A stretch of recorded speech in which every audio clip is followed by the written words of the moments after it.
La ciencia es el futuro. Sin ciencia no hay futuro.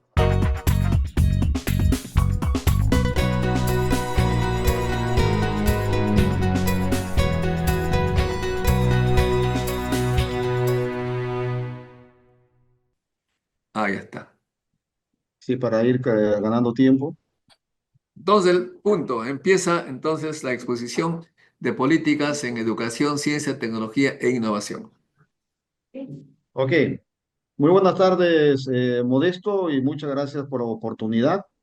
Hago llegar mi saludo cordial, asimismo para todos aquellos que nos están viendo y escuchando en un tema de profunda trascendencia, como la que hoy estamos conversando.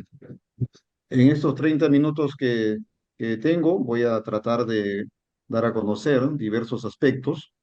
En primer lugar, partiendo de la reflexión, en el sentido de que eh, nosotros, digamos, tenemos que dar bastante importancia a la ciencia, la tecnología y la innovación, y por supuesto el soporte básico que es la educación. En ese sentido, voy a dar a conocer diversas propuestas y para esto tengo esta presentación. Voy a empezar, mi estimado Modesto y todos, dando a conocer los antecedentes que actualmente tenemos. Por ejemplo, es importante que conozcamos que existen las políticas de Estado del Acuerdo Nacional que están íntimamente relacionados con lo que es la educación y el fomento de la ciencia, la tecnología y lo que es la transformación digital del Estado. Ahí tenemos, les he puesto, como ustedes podrán ver, la política de Estado número 12 que tiene que ver con el acceso universal a una educación pública que no solo sea gratuita, sino que sea de calidad. Y también promover lo que es la defensa de la cultura y del deporte. Luego es menester recordar que existe la política de Estado número 20, que tiene que ver precisamente con el desarrollo de la ciencia y la tecnología, con el objetivo de consolidar un impulso y darle valor añadido a las diversas actividades productivas, económicas y culturales.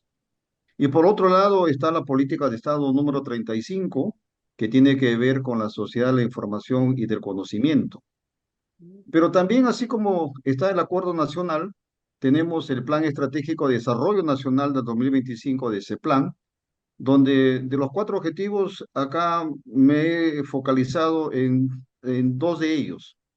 Uno, que es el objetivo nacional número uno, que tiene que ver con el desarrollo de las personas, donde sin lugar a dudas ahí el objetivo 1.1 es garantizar la formación educativa de calidad. Y el objetivo nacional número 3 que tiene que ver con la competitividad e innovación. Ahí encontramos el 3.5 que tiene que ver con la capacidad científica y de innovación tecnológica del país. Y el O3.6 que tiene que ver con elevar la conectividad del país. Más adelante le voy a explicar por qué he traído a colación esos antecedentes, tanto del Acuerdo Nacional como de ese plan. Y por otro lado, también es importante que antes de entrar a hacer las propuestas concretas, es menester que nosotros, bajo el concepto de los stakeholders, que se sustenta en la corriente filosófica voluntarista, aquí reconocer cuáles son los diversos actores. He podido identificar que en el Sistema Nacional de Educación, creo que muchos lo conocen y mejor que yo, están, por ejemplo, el Ministerio de Educación, con toda su estructura que tiene que ver con las direcciones regionales de educación y las direcciones regionales de educación, en algunos casos son gerencias regionales, están las famosas SUGELES, y luego encontramos a las escuelas superiores de educación, a los institutos superiores tecnológicos, a la educación básica, universidades y a la SUNEDU. Esto es el punto de vista del Sistema Nacional de Educación. Pero por otro lado, también encontramos algo muy importante, que es fundamental precisamente para el desarrollo de la ciencia, la tecnología y la innovación y buscar una calidad educativa, que es el sistema de evaluación, acreditación y certificación de la calidad educativa. Aquí nosotros encontramos tres pilares. Por un lado está el IPEVA, que tiene que ver con la calidad educativa básica y la técnico-productiva, conocido como los CEPRO. Luego también encontramos al CONEACCES, que tiene que ver con la educación superior. llámese instituto, escuelas superiores, pedagógicas, tecnológicas, y el CONEAU, que tiene que ver con la calidad y certificación universitaria. Yo aquí voy a poner un énfasis, estimado Modesto y todos, en el sentido que hay que darle mayor visibilidad al CONEAU. Nos estamos focalizando única y exclusivamente en la SUNEDU, pero sin embargo pienso, y espero equivocarme, que nos están sacando la vuelta a través del manejo de la CONEAU.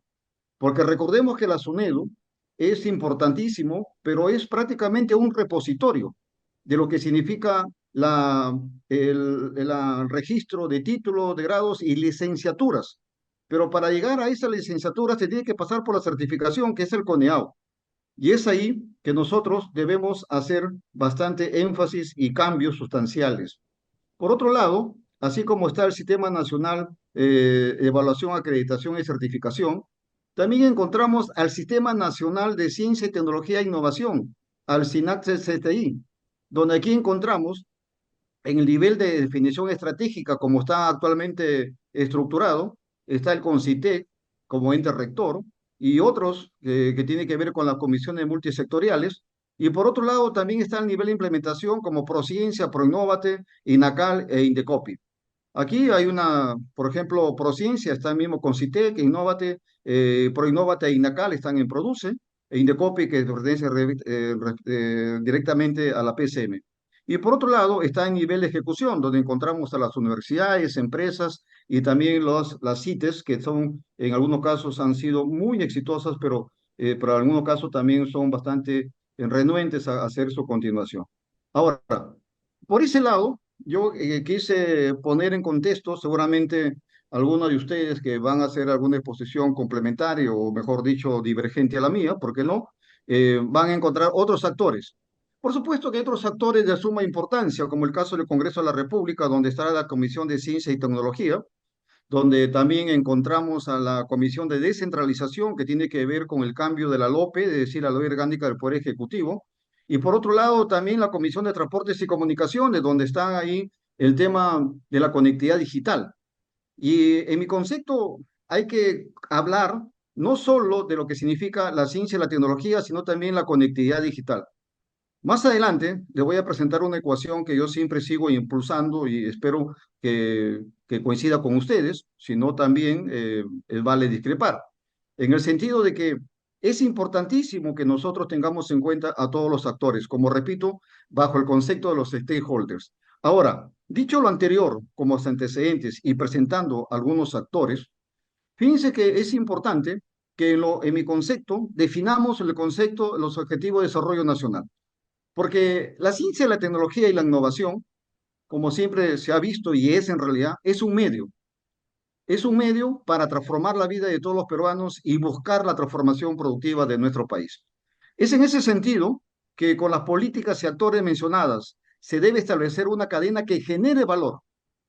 Hay que generar valor público y ese valor público tiene que estar relacionado directamente con el buen vivir de las personas, es decir, elevar la calidad de vida de todos los peruanos sin distingo de condición económica, social o otra índole que muchas veces nos separan actualmente. Hoy el Perú es un país eminentemente fracturado socialmente, económicamente y geográficamente. Y la ciencia, la tecnología y la innovación es el gran instrumento para poder conciliar, rehacer realmente la gran conciliación nacional que el Perú necesita, generando riqueza para todos los peruanos. Por ahí nosotros incluso hemos escuchado de manera permanente hablar siempre de mapas de la pobreza, pero nunca hemos escuchado hablar del mapa de la riqueza. El Perú es un país muy rico, lo cual hace que se ensombrezca y baje nuestra autoestima cuando se habla única y exclusivamente del mapa de la pobreza. Por eso es importantísimo que nosotros consolidemos el desarrollo nacional de la ciencia y la tecnología, pero ojo, no como una moda, no como un eslogan, sino hay que verlo en la profundidad y en la esencia que significa el cambio para nuestra vida. Es en ese sentido que planteo los siguientes objetivos. El primer objetivo, consolidar la innovación y desarrollo de la innovación, el I más D más I, lo cual tiene que darse bajo un concepto de una gestión estratégica realmente estructurada desde el más alto nivel del gobierno nacional. Y por otro lado, eso nos debe llevar a establecer la economía del conocimiento, porque ya basta de ser un modelo primario exportador de servicios, ya basta de simplemente estar exportando piedras y materia prima. Hay que darle valor añadido, y ese valor añadido se va a gestar si nosotros tenemos la capacidad de desarrollar la economía del conocimiento. Y ese debe ser un objetivo fundamental de nuestro país. Y para eso, sin lugar a dudas, se requiere consolidar una vez más la I más D más I. Es decir, la investigación, la desarrollo y la innovación, lo cual es una tarea muy, digamos, trabajoso, pero no imposible de lograr, lo cual, sin lugar a dudas, también nos trae como el reto romper grandes paradigmas. Por otro lado, es importantísimo contar con un recurso humano preparado e involucrado en la generación del conocimiento. Para ello se requieren establecer programas de mucha exigencia a nivel de posgrados, de segundas especialidades, de lo que significa las maestrías y los doctorados. Pero hay que ser concretos, hay que poner ahí algo real, una medición objetiva, que los magísteres y los doctores tengan que ser evaluados permanentemente en la generación de conocimiento con los famosos papers y que sean indexados. Porque no basta tener lo que es un grado de magíster o de doctor simplemente con el ánimo objetivo de solamente de ir, tener como un instrumento para escalar en lo que es la parte académica. Como muchos sabemos, los profesores que van desde el auxiliar, asociado y principal, muchas veces utilizan estos grados para ascender, pero no para lo que significa generar conocimiento y fomentar la investigación en general. Por otro lado, el objetivo fundamental, uno de los objetivos fundamentales de la ciencia y la tecnología es consolidar la transformación productiva del país. Tenemos mucha riqueza, tenemos grandes producciones en diversos ámbitos, pero ahí debe surgir, debe ser como algo transversal a todas las actividades productivas económicas para evaluar nuestra matriz productiva, la cual debería ser diversificada y a la vez diferenciada, que nos permita ir de la ventaja comparativa a la ventaja competitiva. Es ahí la esencia de la ciencia y la tecnología, y es por eso, como repito, no es un eslogan, no es una moda, es una esencia profunda y filosófica que permite transformar a nuestro país. Pero esto que estoy presentando, en mi modo de ver, estaría incompleto si no lo enfocamos para elevar el nivel de vida de todos los peruanos, sin excepción. Y aquí no hay debate no hay debate ideológico. La tecnología y la ciencia de investigación no da lugar al debate ideológico, porque es algo concreto. Los debates fuertes entre los científicos es duro, es más duro que incluso un debate entre los políticos porque hay más profundidad. Eso Modesto y todos los que están aquí presentes creo que lo conocen con mayor claridad que mi persona. Por otro lado, además de esto objetivo, como yo le decía hace un instante, planteo la siguiente ecuación. Para mi gusto, para mi entendimiento, por la poca o mucha experiencia que pueda tener al respecto, planteo la ecuación del desarrollo nacional significa CTI más TIC igual a desarrollo. ¿Qué significa? Ciencia y tecnología más la tecnología de información y comunicación nos va a dar la posibilidad de generar desarrollo para todos los peruanos. Ahora, en la CTI, lo que hacemos es generar conocimiento. ¿Y quiénes están en esa generación de conocimiento? En primera línea están las universidades, están los institutos de investigación, están los startups, las incubadoras y diversos programas cuyo objetivo fundamental y la esencia imperativa es que haya la posibilidad, no la posibilidad, sino la realidad de generar conocimiento. Pero de nada vale que ese conocimiento se genere. Tuve el honor de trabajar para Lucent Technologies, donde surgieron 9 premios Nobel en física, pero sin embargo generamos tantas patentes que al final se convirtió en un stock ese conocimiento, lo cual debería haber sido un flujo, es decir, ser transmitida, transferida a las diversas actividades productivas económicas, convirtiendo y transformando la matriz productiva de los países y de las regiones. Y es por eso que ahí viene el otro término o la otra variable, que es el término del TIC, Tecnología, Información y Comunicación, donde tenemos que apostar por la conectividad, tenemos que apostar por la banda ancha, En estos momentos, hasta hoy no está existiendo lo que es el IPv6 como una política central, como una política pública para lograr transferir ese conocimiento que hoy tanto estamos siendo agobiados por las soluciones disruptivas tecnológicas que hoy están llegando a raudales a nuestro país. Y eso va a generarnos como resultado que tengamos desarrollo, un desarrollo, como repito, para todos los peruanos, no solo crecimiento, sino desarrollo. Y eso es algo muy importante que nosotros debemos de tener en cuenta, y es por eso que en esta oportunidad, gracias a tu generosidad, Modesto, me permito presentar esta ecuación.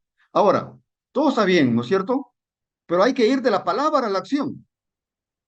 Y para eso hago las siguientes propuestas. Uno, a nivel institucional, aquí propongo que debemos consolidar la gobernanza en la institucionalidad. Aquí debemos de corregir lo que actualmente hay un mal en todo nuestro país, no solo en este sector, sino en todos los sectores. El Perú está atomizado y desarticulado. Los grupos de investigación, los grupos de desarrollo, de innovación, están atomizados, están desarticulados. Y ahí tenemos que evaluar la formación del Ministerio de Innovación del futuro. Puede llamarle Ministerio de Ciencia y Tecnología, pero yo me permito proponer el Ministerio de la Innovación para el futuro. Y por otro lado, también incrementar los recursos, pidiendo, por supuesto, como contrapartida los resultados concretos y reales. En una oportunidad, me tocó evaluar cuánto realmente se invierte en ciencia y tecnología en nuestro país.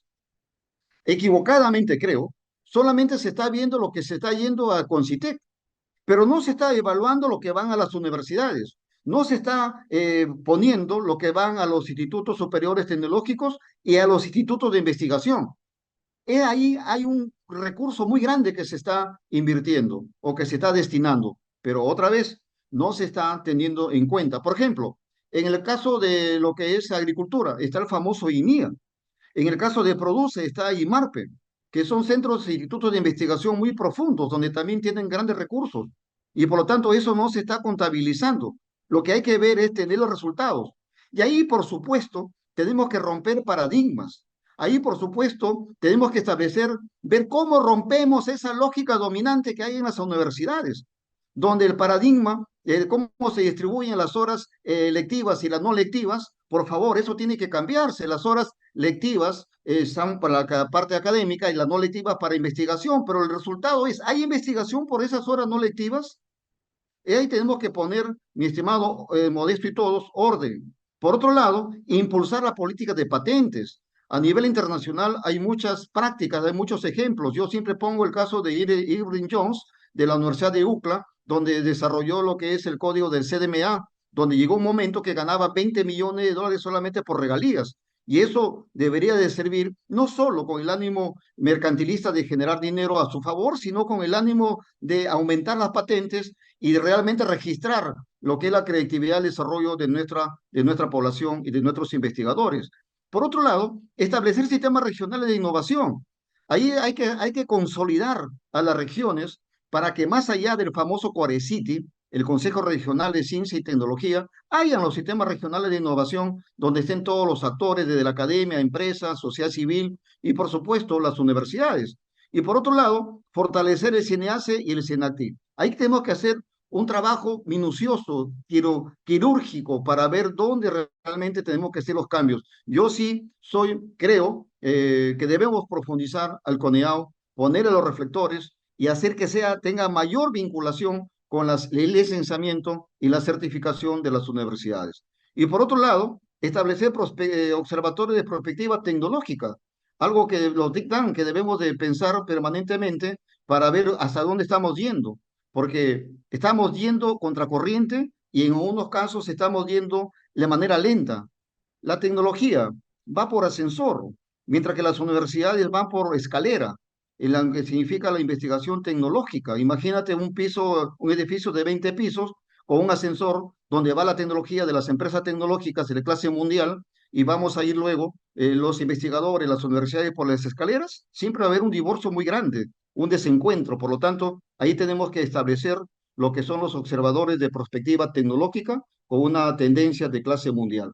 Por otro lado, también encontramos otra vez de la palabra a la acción a nivel de las universidades.